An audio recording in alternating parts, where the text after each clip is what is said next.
Welcome. I'm Danielle Sally. And I'm Eva Fusa. And you're listening to Ghost Boss, stories about the freelance afterlife. Hey, ghosties. Hey. Whoa. All right, setting the tone early. How are you, Eva? How's your morning been? No. No? It's just no. It's just no. I almost murdered someone today. You did. On accident. Yeah. So there's that. How's your day? Mine would have not been accidental. I've just had a morning. I've had like a week and a half. Yes, it has been, man, this month, it's been a little wild already. Well, it's eclipse season. Yeah. Okay. There you go. So that's like a thing. So no, it's not even tech that's got me stressed out today. I don't even want to say it, but I'm going to. I'm going to do a little knock on wood. I'll do it loud enough the mic can hear. 1, 2, 3. We did a sound check in one take. Oh my God. It helps that we wrote down everything we did last week when we had the 13 take episode one. So I think we know what we're doing now. We're doing great. We're getting there. We even set up a third mic because we're going to have a guest next week. We are. Eva, would you like to tell them about our guest for next week? It's my friend Mina. Yes. Mina's a fellow creative. She's a professor. She agreed to come onto the podcast. Lots of people have asked, but I'd like our maiden voyage in front of somebody that I'm comfortable with in case it's a disaster. So yes. And once we're good with the tech, we're going to have more of you on. That's right. That's right. And I'm really excited. I'm going to say this to her as well, but she's got big capital D designer vibes. Oh yeah, for sure. We'll post her headshot. You'll see exactly what I'm talking about. Yeah. She's got cool glasses. Absolutely. I don't know if she's wearing the glasses next week. I mean, isn't the goal? We should just show up in glasses next week. I did one episute in my glasses, but don't you remember? That was a vibe. Glasses, and then I had big earrings and my hair was that was something. Wow. Thanks. Listen, if we don't tell the truth to each other, who's going to? Oh my God. I did wear my glasses yesterday, but I just didn't wear earrings, right? I got to pick a lane. Oh, okay. That's fair. You got to balance it out. It's a lot to be on my face. That's fair. No. So my morning, though, I want to get back to that. I wake up. And first off, I feel like I've got so much together this month. I feel like this week in particular, it's one of my Tetris weeks. I've blocked off every hour on my calendar because I've had so many projects due, but also I've had some events I want to do. We're recording this the week that we have parking day, which by the time this comes out, you guys will see our video of what we're doing. But last night I was packing up the car with some stuff so I can go ahead and prep myself. We have so much parking day stuff, y'all. It is unreal stuff. Also, my husband is on a work trip. Sure. I say that because I'm in the zone. Okay, I got to also there's no help this week. Right. So I'm doing all this stuff. And then I packed the car last night. I go the garage suddenly. Things only break when my husband's gone. The garage won't shut. So I'm trying to figure out that thing. So this morning I get up and I realize I left my tailgate open all night. Wow. Thankfully, the tombstones were not stolen. Well, that's because you live in Lexington. I live in downtown Columbia. I can't leave anything anywhere. Man. Absolutely not. So everything's still in there. We still have a fog machine. We still get, but wow. But I was more so worried because I thought my battery would be dead, but it was alive. So I got through that dilemma. The garage door finally shut. But then I go to drop my daughter off at school. I come back. There's a runner on the road. It's foggy out. I was around a curve. I almost hit her. And of course, I live in a small town. I know her. That's my husband's coworker's wife, who he's on a work trip with. So I had to text him. Perfect. And be like, tell your coworker his wife's still alive. But I had tombstones in my back seat. But I was ready. Man, so then I got here. But then I felt like you had even more of a morning. God, how did I wake up early and I was still late to getting here? It's wild. I don't know who thought it would be a good idea to do construction on Assembly Street at 8 a.m. and block half of the road. I don't know why they want that for themselves. Why during the busiest time of the day? So I was late because of that. Yeah. And then every route, the route I take to get to the studio, It usually takes me 4 minutes to get here from my house. It took me 14. I just couldn't make a left. There was like so much traffic. There's just people everywhere. And I understand we all live in a city. And I also understand that when I complain about traffic, I am also traffic. Like I'm aware of that. You are also part of the problem. But it's just, I was like, I woke up early. My phone congratulated me this morning. It said, out of the last 4 nights, you've hit your sleep goal 3 nights out of 4. I had massive bags under my eyes when I woke up. So I don't understand this correlation. Why do I sleep more and look worse? Great question. Right. Also, this is something else that's put me in a bad mood for several days. So a couple weeks ago, you talked about you got the Apple thing at Starbucks. Oh, yeah. So then I tried it. Yes. And it was delightful. Yes. And I got a little obsessed. Oh, because I added the apple stuff to like a chai latte, which sounds delicious. It was wonderful. I drank it 3 times last week. Wow. I got really into it. Here's the problem. I all of a sudden, for the first time since pregnancy, developed heartburn. I haven't had heartburn literally I'm telling you since I was pregnant, and I've had it for like 4 days now. Also, girl, same. I had heartburn all the time while pregnant. Yeah. Never before. Right. Rarely after. Every now and then, but not a thing. Rare. And that apple drink. Days. And I don't know why. Days. I assumed it was because I chugged it. But if you too, I'm just saying. Days. I'm telling you, it started days. Man. Days. Okay, So, I want to hear. Is anyone else got the apple drink and got heartburn? Or is it just us? Is it just in us? at our delightful age? Is it a ghosty thing? Maybe, I don't know. Maybe sympathy burn. Maybe it's a thing. I don't know how it would be a thing for us, but Danielle. Yes. Native Americans can eat cucumbers, and I figured it out kind of in a similar way. Wait. Okay. So you're going to to that because not all our listeners know. Nobody. I would imagine no one. Unless you've talked to me. Yes. Or you are also a native. Maybe. And maybe you are and you don't realize why you can't eat cucumbers. And you're about to learn. Yes. But okay. But then we're going to figure out like are apples in the same category? No. My thought was like maybe the apple stuff caused heartburn for me and you. Like cucumbers make me sick. And then I connected the dots later on the cucumbers. I don't know how you and I genetically would have something in common. No. Because the cucumber is a very specific Not in the way that the cucumbers. So explain the cucumber situation. So all right, it's in 3 parts. Just stick with me. So when I was like a teenager, I was eating cucumbers one day and I was telling my dad that I like them. I guess I just recently started eating them. And he was like, well, enjoy them while you can because they're going to start to make you sick as you get older. And I was like, what do you mean? He's like, well, it happens to us. I was like, us like people or like us like as humans or us like natives or us like my specific family. Yes. And he said, I'm not really sure. I can't eat them anymore. They make me sick. And your grandfather is the same way. Yeah. So I was like, okay, whatever. And so like I go about my day. Sure enough, as I've gotten older, yes, I can't eat cucumbers. They make me sick. The level of which they make me sick can vary, but I can't eat them. So I would forget sometimes because I don't eat them a lot. So one time I had them in my dinner and then I didn't feel good and I went and laid down and I was telling somebody why I didn't feel good. I was like, I always forget that like I can't eat cucumbers. And then I tell them the story and I was like, I wonder if this is a Native American thing. Yeah. And the joke always is like, can we somehow blame this on Christopher Columbus? Usually, yes. It's a good move, right? 90% of the time. Often. So I Google it. I'm not even joking. Cucumbers were brought here by Christopher Columbus. Well, there you go. Right? Yes. Right? So actually, this is his fault. That I can't eat cucumbers. All right. So that's phase 1 of the story. Right. I guess it's only in 2 parts. There's not a third part.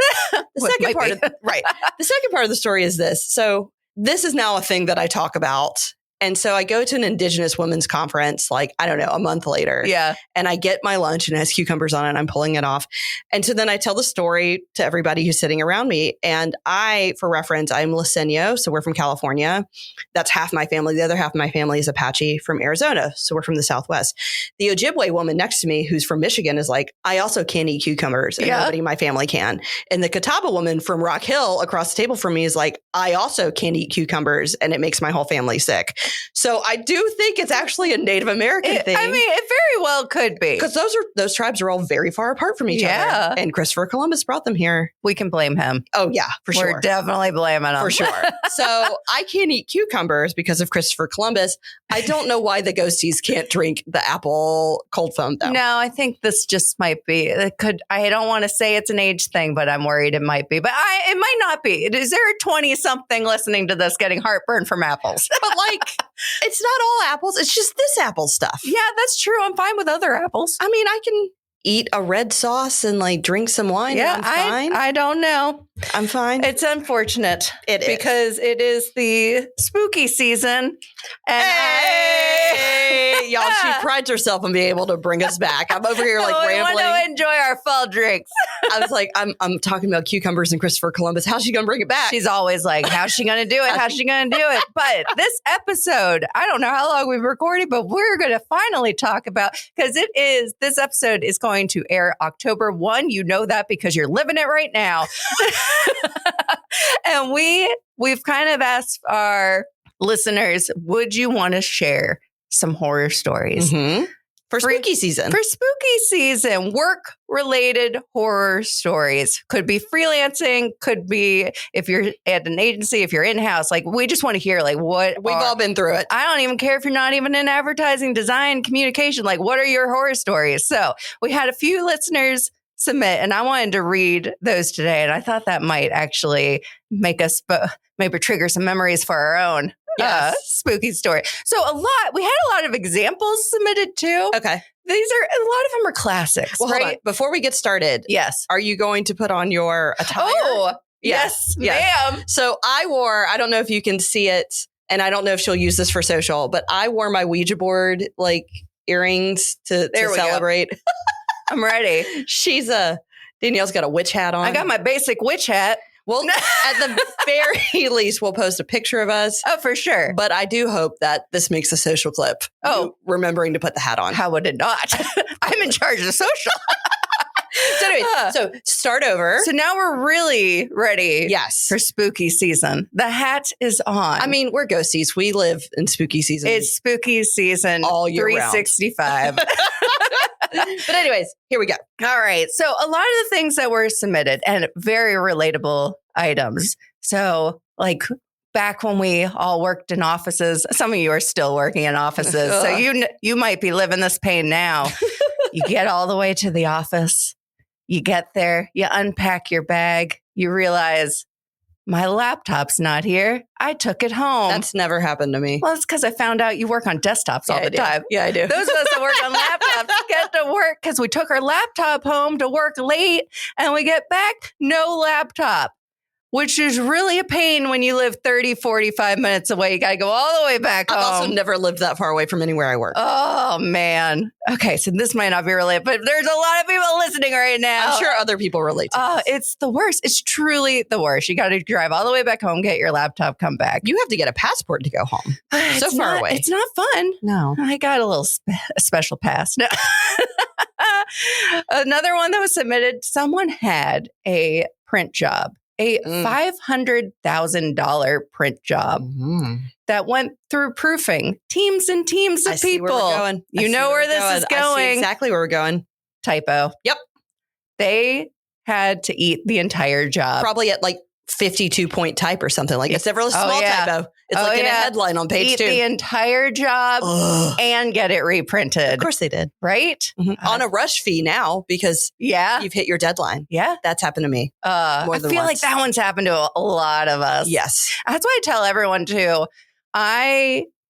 I need you all to proof my copy. Like I need you because I have been staring at it for so long. Oh, they're shapes now. They're not even words anymore. Right. And I'm looking at it in a different way. So I need someone that hasn't looked at this before to proof everything for me. Yeah. It's not that I'm not trying to find stuff. It is that I've just been looking at it too long. So I really I feel this pain. I had a professional like proofreader I worked with for a while. And people were like, what? And I was like, yes.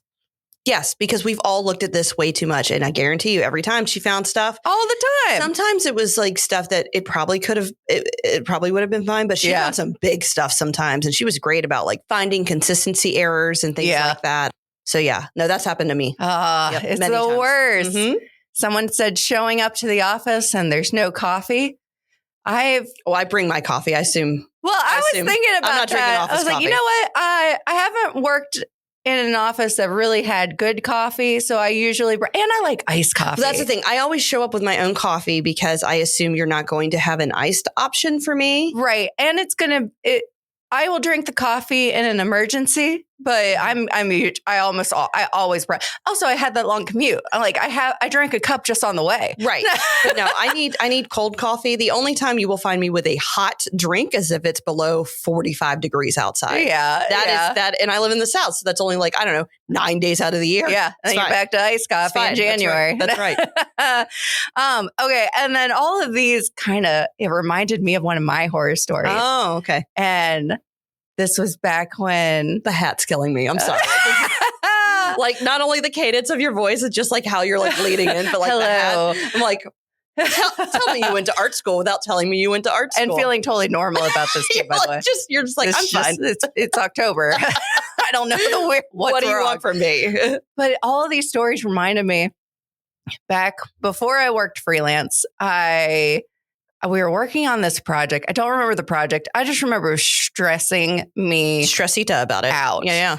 And my creative director texted me about something, asking me how the project was going, asking me for an update. And I get on there and I start venting about the project. And I start venting about how one of my coworkers is kind of causing a lot of the issues. I didn't realize it was a group text. I straight up told the other coworker that they have been a pain in the you-know-what.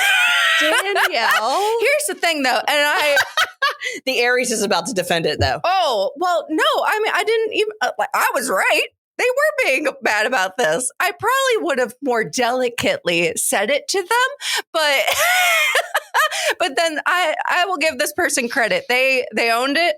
They took full ownership of it. They text me back in a separate text, apologized. We worked out our issues, but man, I didn't.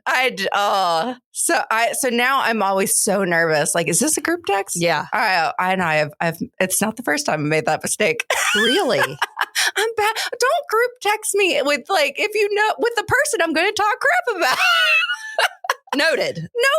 I mean, we've been friends for a very long time. I didn't know that was an explicit rule of our friendship, but noted. Well, yeah, it is now. Now you know. I'm going to write it down. Oh, man. All right. So those were a couple of the examples. Okay. But we did have two that I'm going to share today. If we get more, we'll share them on some We'll future. do another one. Yeah. So this one was submitted and kind of along the same lines of my story. They received an email from their client. And they were a little bit annoyed at what their client said. So what they decided to do was share that with a coworker. So they go to forward the email the client sent to said coworker simply with the message, LOL, nothing else, just LOL. She then realizes she didn't hit forward. She hit reply. To the client. She hit reply. Simply with LOL. So obviously the client was not happy in this situation, but she also felt like this could have been a lot worse. But she said it did get to the big boss of her agency. Yeah. So she had to hear about that one for a while. But but then that one got me thinking too. There was another time. You're rubbing your hand. Oh, it's good. I'm really getting in the character with my witch. I hope there's something so brewing. I'm so good at this.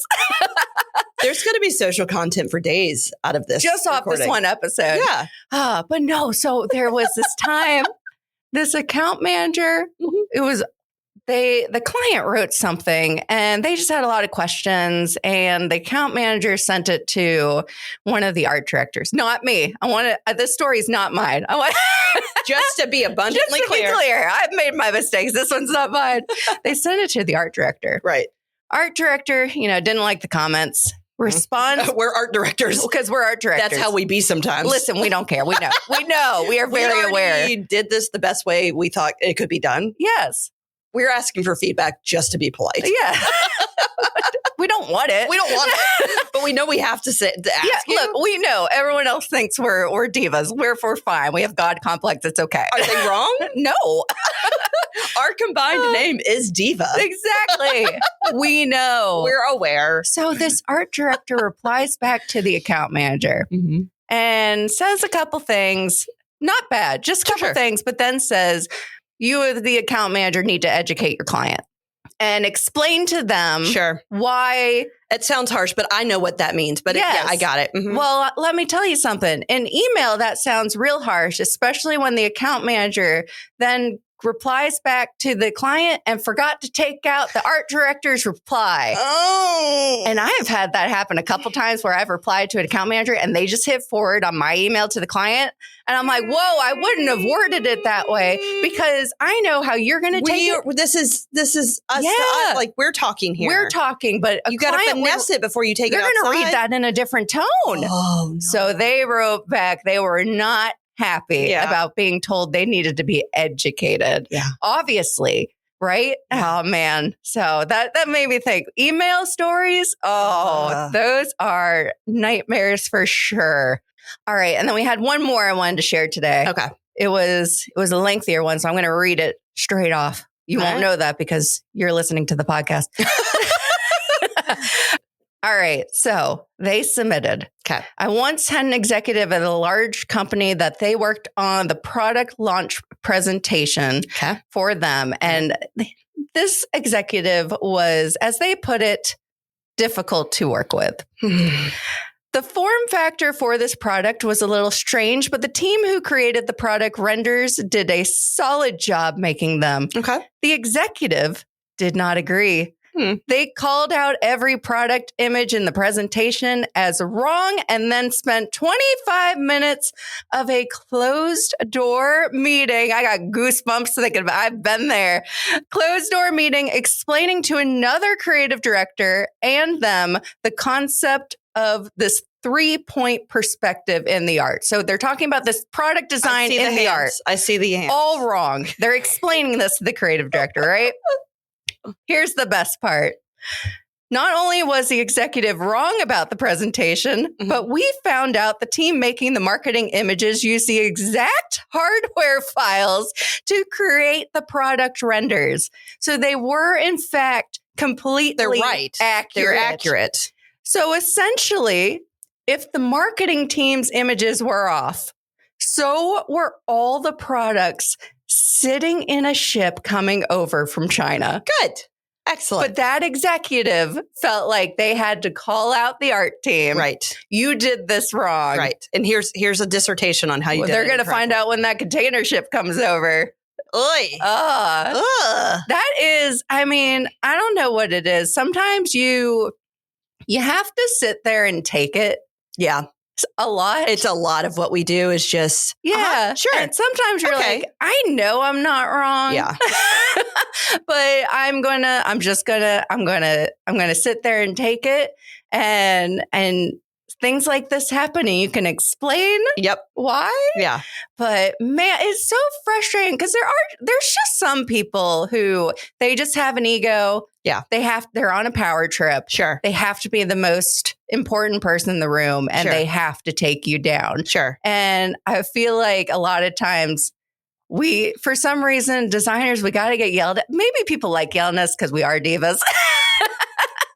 We also might have an ego. Well, I think too, people think they think some of the choices we make are aesthetic only. Yes. When they're not. Right. And I think some people they literally, and they say it when they introduce us to people, right? They're like, this is Danielle. She draws pictures. She makes things look pretty. Yeah, she makes it look good. Do you know how many times I've been introduced before as a web wizard, a magician, makes things pretty. Yeah. And so when you introduce me that way, I just take it as, the people that do it, I understand they actually, a lot of them wish they had that skill set. And they likely don't mean anything. They don't mean it by it. But at the same time, like, it's kind of belittling what we actually do. Sure. So when we do make decisions such as that, on why we do things, it's not just aesthetics. Right. Especially, I do a lot of UX work. It's not just aesthetics. Right. I'm truly thinking about user flow on your website and content. Right. It's not just making things pretty. Right. So, man,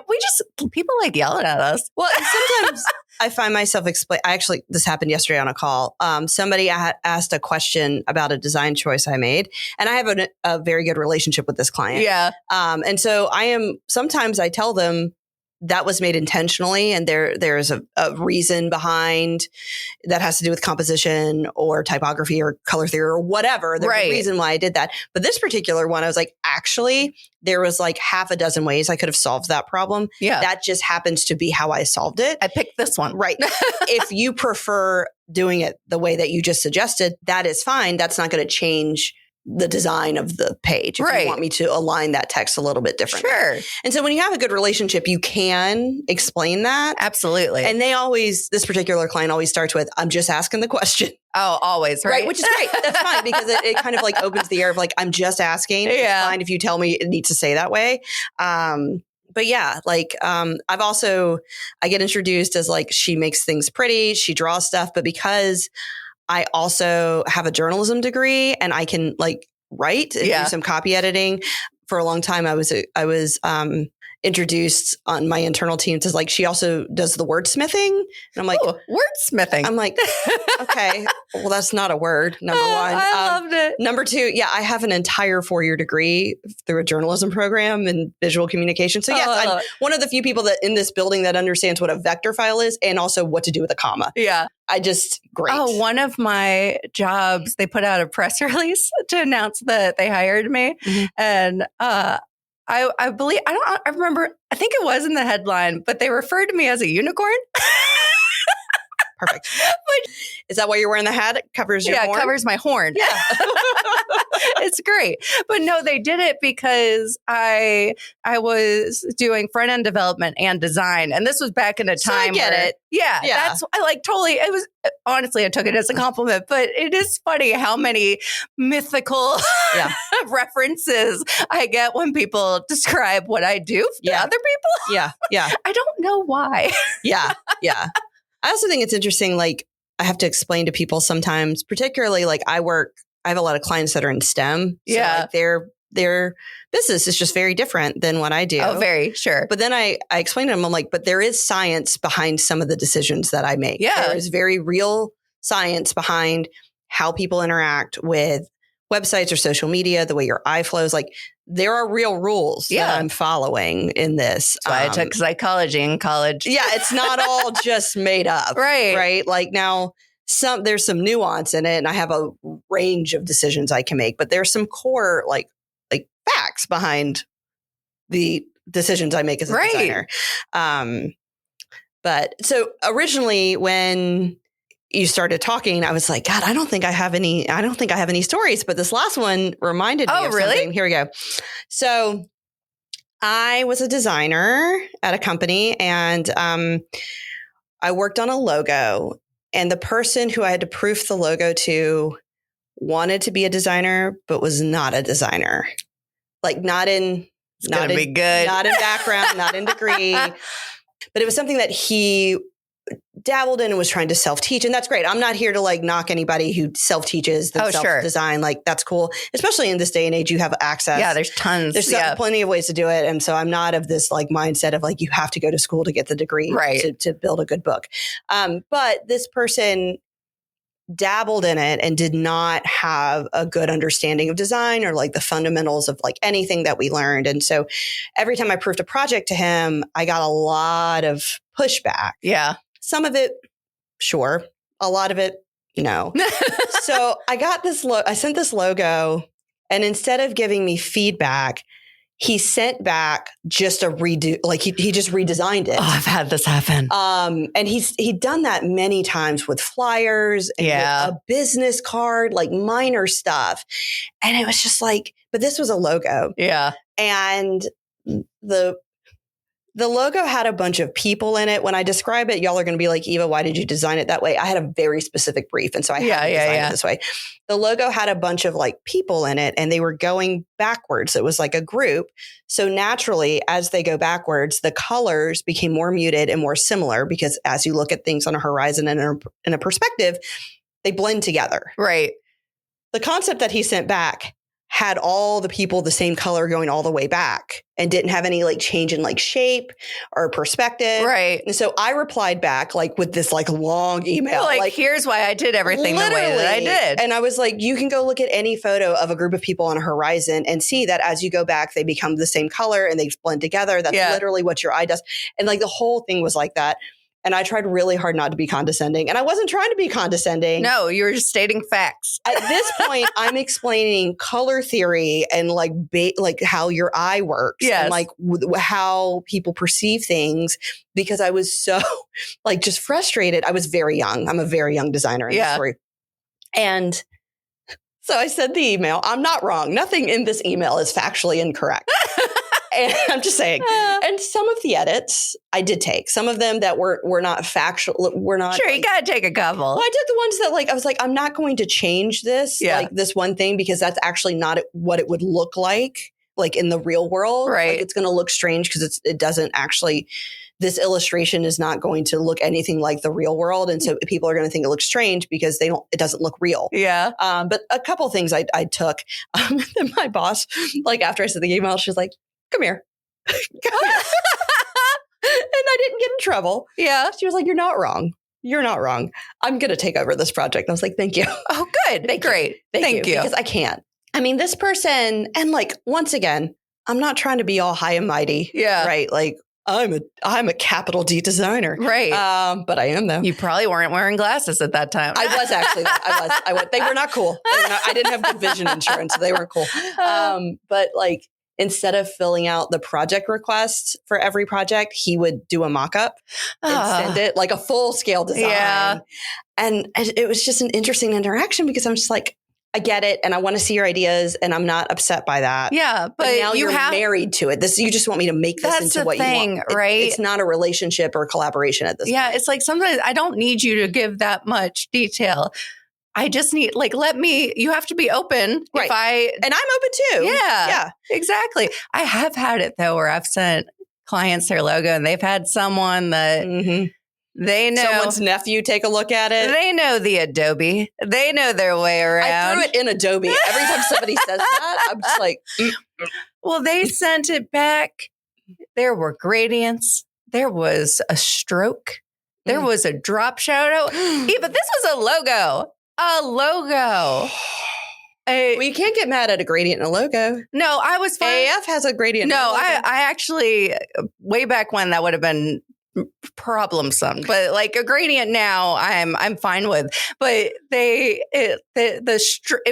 gradient's not what bothered me. It's the stroke and the drop shadow. It was the stroke. The stroke. You sound like you're having a stroke. Like hairline stroke on a logo. What's the point? What's the point? And a drop shadow? A drop shadow. A drop shadow. Is it 1993? It was wild. What are we doing?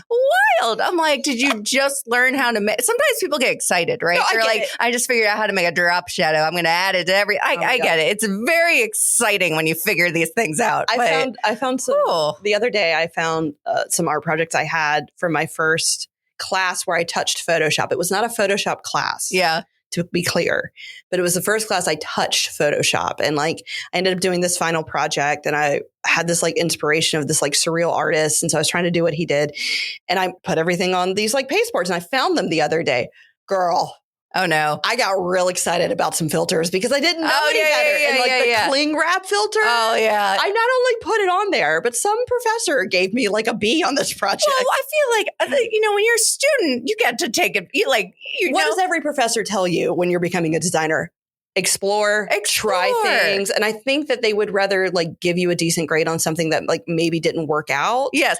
But like you tried something and it's not atrocious. Yes. Experience is knowing where to cut. Right. Where to stop. I was also like, I think maybe a sophomore. Like I just you're still in the foundation courses. Right. And they were like, sure. Man, you're doing great. So those were the stories that I was going to share today. If you have a work-related horror story, or if any of those like made you think of one, please send those to us. You can DM us on Ghost Boss Podcast. You can email us at info@ghostbosspodcast.com. But I was funny because I was trying to think of some for myself. Yeah. Eva, when I tell you, I think I truly just block out. Well, that's the thing. I block the real bad memories. The thing about the logo was a very long time ago, and something you said at some point, I'm sure when I go back and edit this, I can pinpoint Suddenly it. Pulled it out of the back of your brain. I'm sure there's other stuff. I know there's other stuff. This isn't a full horror story, but it's a short little story. Yeah. I decided one time that I wanted to take a logo, not the logo with the people that I had to argue about, but a logo, because I was doing this Halloween themed like piece, and I wanted to put the logo on a jack-o'-lantern, like carved the logo. So I went and like waited until the golden hour, and I like carved it and like put a candle in it and all this kind of. It looked terrible. It looked awful. My whole design though was like revolved around this picture, and I'd spent all day on Sunday. Oh no! I bought like 4 pumpkins so I could like mess it up a couple times. I finally got a good one, and I took the pictures, and I mean, I had a real camera. I don't know what went wrong. I love it. It was a real camera. It was like, I mean, because sometimes it's like, well, what'd you shoot it with? I shot it with a real camera. It was a real one. And I tried a couple different angles. And my manager was with me, who was a senior designer, like a senior level designer who came from an agency and went to an art school. Like she also like, we know what we're doing. We're experienced. We're doing, I mean, like, and it was so bad. And I remember getting to work on Monday. We shot it all on a Sunday, and I was so excited to come in Monday morning. I downloaded all the pictures, and I'm like, ugh. And I went into her office. And I was like, I can't use You're all bad. And so they weren't clear enough. And so I think I ended up just blurring them more and then like making that look like an aesthetic choice. Sure. So like, I gotta work with what you got. I probably still have that somewhere because it was a printed piece. Yeah. I used to save all my printed stuff. So I love it. I'll see if I can turn up the logo on the pumpkin project. Oh, please do. Oh my gosh. Please do. Yeah. Oof. So with that, I'll retire the hat for the day. She's sad, y'all. I can see it. I am sad. Now my hair's all frizzy. You're fine. You're fine. But yeah, so if you've got stories, let us know. We'll keep it anonymous. Yes, that was one thing we want to make sure clear. You are anonymous and your clients are anonymous. That's Some people are feeling risky and put their client names in there. I took them out. No, we're going to take that out. I was like, I've only worked a couple places. You'll be able to kind of do some of this stuff. Yeah, you'll be able to figure it out. I had to be real careful some of these stories. But if you're listening and you're the person with the logo, it's been like 15 something years. You still keep up with me? You want to say hi? Hi. Did you become a designer? Like literally. Hey. Did you become a designer? Let's find out. If so, we'll have you on. Yeah. We could do a whole episode on the dispute between the logo. A battle, if you will. So next week, remember, we will have our first guest. Mina. She's a professor at USC through the School of Visual Art and Design. Yes. So it'll be exciting. Yeah, I'm excited. Yeah. Fingers. Okay, everyone send out good vibes for good sound checks. She also, the Drawn Daily, if you follow that on Instagram, that is also her work. Very cool. I'm excited to speak. Good. All right. Well, we'll talk to you all next week. Thanks, everybody. Bye. Bye. Remember to follow us on Instagram at Ghost Boss Podcast. And also please like and review us on your favorite podcast app.